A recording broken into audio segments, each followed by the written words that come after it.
Hi everyone, welcome back to the Code Street. This is Siddhant, and in today's video, we will be learning the final optimized outcome from the maximum sum subarray problem. That is जो हमारी maximum sum subarray problem 3, उसका जो third और जो final outcome होगा, that is the best way of solving the problem in O of n time complexity, वो हम आज सीखेंगे. And the name of the method is known as Cadence algorithm. तो कडेंस एल्गोरिथम का use करके हम कैसे O of N time complexity में maximum sum sub array find करते हैं, that is something that we are going to learn today. And I hope that it will be a really great experience for you guys, because I think that this is altogether a complete new concept that you guys will be learning. And if you have already understood, if you already know what is cadence algorithm, then I think that it will be a great brush up and a great revision for you guys. तो video को start करने से पहले ये बता देते हैं कि कडेंस एल्गोरिथम बहुत ही सिंपल एल्गोरिथम है, बस आपको वीडियो फॉलो करने की ज़रूरत है and you will be good to go. So before we start off with the video, let us understand what is Newton's School. So Newton's School is an ed tech platform which guarantees you 100% placement without charging you a single rupee as fee until and unless you get placed. So Newton School is doing this by offering a number of really great courses ranging from full stack development to courses curated for women or even working professionals. Now, all you have to do is just get started by enrolling yourself into these courses. In the recent times, Newton School has also started with the Launchpad program, under which they are giving away a number of great courses, be it programming languages or tech stacks like React.js, Node.js, और even database management SQL किसी की भी courses हो अगर आपको करनी है, they are being taught by some of the great instructors, and you will be getting a course completion certificate upon enrolling yourself and completing this course. In the meanwhile, if you feel like doing anything related to coding, you can always log on to their playground platform and you can create your own customized playground and you can just do any coding related stuff. And yeah, that is pretty much it, as we have done in the past videos as well. So that is it from Newton School, and on this very note, let us begin with today's session, that is discussing about Cadence algorithm and how can we go about solving the problem in O of n time complexity.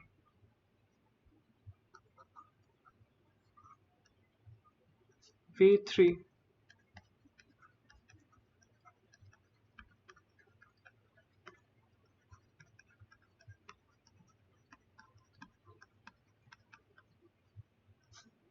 कडेंस algorithm. Okay, तो Kadane's algorithm होता क्या है पहले, ठीक है. तो देखो, ideology पहले मैं तुम्हें समझा देता हूँ. If you have a pen and paper, do note it down. Ideology जो है, आइडियोलॉजी ये है कि we actually don't need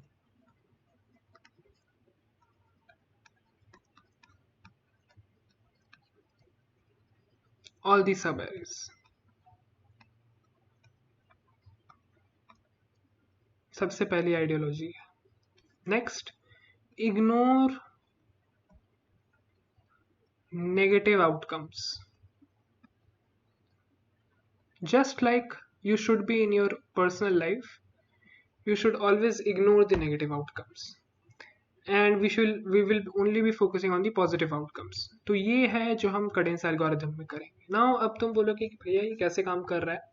Let us take an example and try to understand what is actually happening. As usual, दो चीज़ें हमेशा constant रहेंगी, current sum and maximum sum, and we will be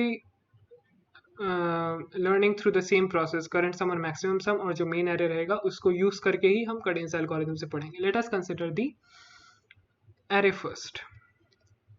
array होगा, मान लो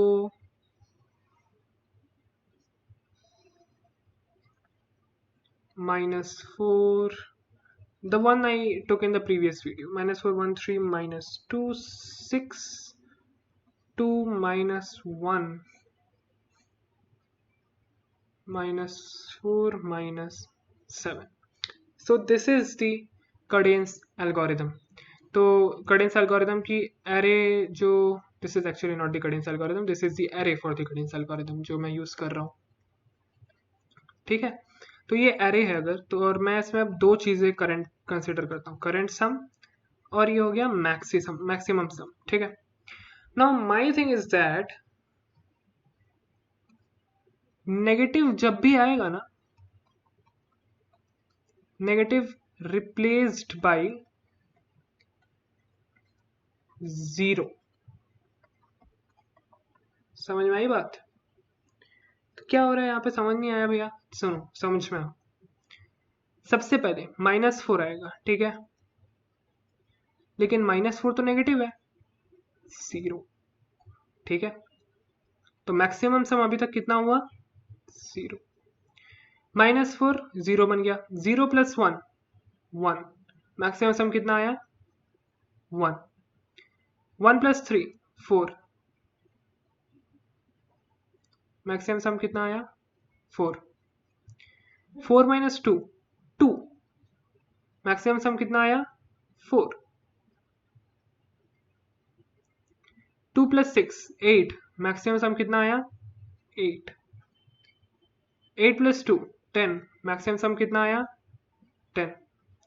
10 - 1 9, maximum सम कितना आया, still 10। 9 - 4 5, maximum सम कितना आया, स्टिल 10। 5 - 7 कितना आएगा, 5 - 7 -2, -2 से कितना आ जाएगा, फिर से 0।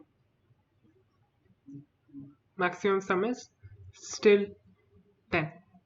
तो बेसिकली अगर हम देखें तो wherever we are encountering a negative term, we will be replacing it with 0, and we actually don't need all the subarrays, because the addition of a negative term to a positive sum या फिर a positive digit will only decrease its value, या फिर मुझे एक negative result देगा। समझ में आ रही है बात? अगर मैं एक नेगेटिव टर्म को एक पॉजिटिव सम में या फिर एक पॉजिटिव डिजिट कोई है इसमें ऐड कर दे रहा हूँ, so it will result in decrement of the value और will give me a negative term, ठीक है। तो नेगेटिव टर्म्स को हमें कंसिडर ही नहीं करना है। हाउएवर इस केस में मेरा मैक्सिमम सम 10 है, तो बेसिकली बहुत ही सिंपल इसमें हो जाएगी मेरी प्रॉब्लम। समझो इसको, एक्सेप्ट द एरे, ठीक है, int C sum, that is current sum, equals to 0, and the max sum equals to 0। हो गया है मेरा, ठीक है। अब हम करेंगे कडेंस algorithm.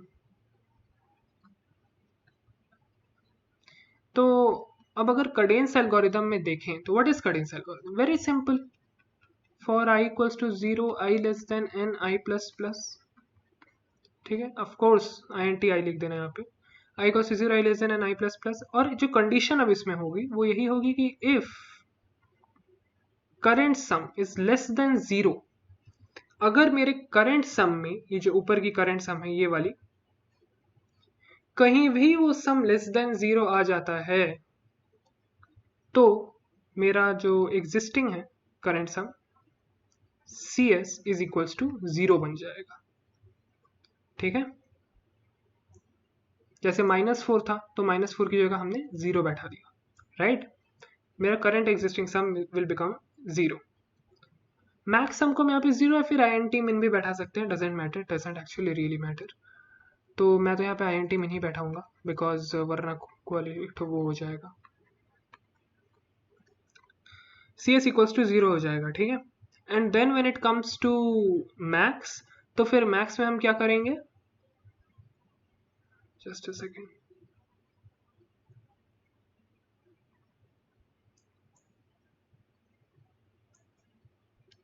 And by the way when we are talking about INT min, हम फर्स्ट मेथड से भी कहें, फर्स्ट मेथड ब्रूट फोर्स मतलब जो मेथड था, हाँ फर्स्ट मेथड जो ब्रूट फोर्स मेथड था, हमने जब ब्रूट फोर्स मेथड में भी डिस्कस किया, सेकंड मेथड में भी डिस्कस किया और थर्ड मेथड में भी डिस्कस किया। Whenever we are discussing about this thing that is INT min, मैंने शायद प्रीवियस वीडियो में शायद स्ट्रेस नहीं किया है, always include this one, I have told you time and again, always include C limits as a header file, ठीक है।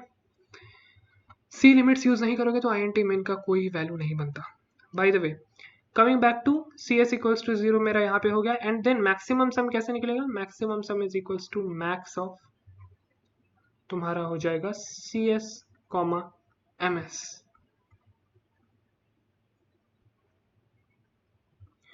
ये है तुम्हारा बेसिकली कडेंस एल्गोरिथम का आइडिया, कि आइडिया तुमको मैं बता दिया कि कैसे तुम्हारा ये निकलने वाला है कडेंस एल्गोरिथम में, और फिर तुमको वो तो निकालना आता ही है, सक्सेसिव सम्स निकालने। तो एक लूप के हेल्प से ही तुम्हारा पूरा सम और वो निकालना हो गया है O of n time complexity में. So basically you don't actually need all the subarrays to calculate the outcome. All you definitely need is the positive outcomes. जिसमें जिसमें पॉजिटिव है और नेगेटिव आउटकम है तो उसको जीरो कर दो, नलीफाई कर दो उसको. That is it. एंड इसके साथ ms will be max of cs, ms दोनों में से जो भी आ रहा है उसमें से हम वो कर देंगे. Otherwise we will carry it forward. Okay, चलो, that is it. And for int I equals 0, I less than n, I plus plus. If cs less than 0, cs equals to 0, brace close, ms equals to a max of cs comma ms. Finding max.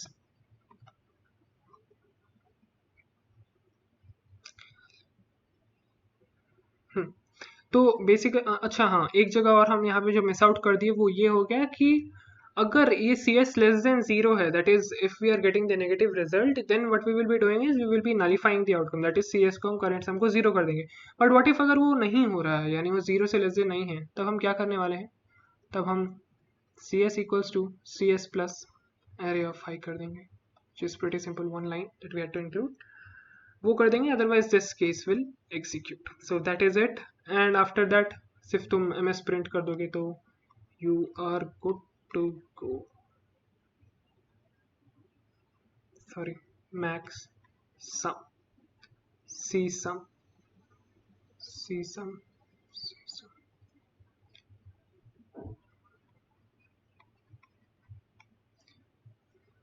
That is it, and this is the only thing that cadence algorithm requires. तो how to accept the array you basically know, तो इसलिए मैं उसे बार बार नहीं दिखाऊंगा. So this was the cadence algorithm, and in the next video we will be discussing yet another beautiful concept which I known as two pointers algorithm. Two pointers algorithm is another good technique to find out yet another problem which is often repeated in interviews, which is known as finding out the digits in an array or finding out the pair or triplets in an array which add up to a particular sum. तो वो भी एक बहुत अच्छा problem है. उसको करने का हम एक तरीका खोजेंगे अगले वीडियो में. Up until then, don't stop coding, and if you like this video, do like, share and comment below if you have any doubts, and do subscribe the channel as well so that you don't miss the notification of the upcoming videos in the DSA Master Course series. Also, I have started off the new playlist which is named as Popular Questions. So questions like these and the questions which are often repeated in the interview rounds as well will be mentioned in that playlist as well. ये सारी videos हमारे DSA section में भी जाने वाली हैं. So do follow the playlist as well. उसमें सब synchronized रहेगा, सारी चीज़ें will be in a synchronized order and nothing will be getting mixed up कि कौन सी चीज़ें कहाँ पे है. तो playlist वहाँ पे perfectly एकदम maintained रहेंगी each and every week. So don't forget to follow the playlist in my YouTube section. And do like, share and comment below अगर कोई doubt है, be it related to this video or the other videos. So I will see you in the next video next time around, and up until then, do take care of yourself and don't stop coding. Bye bye.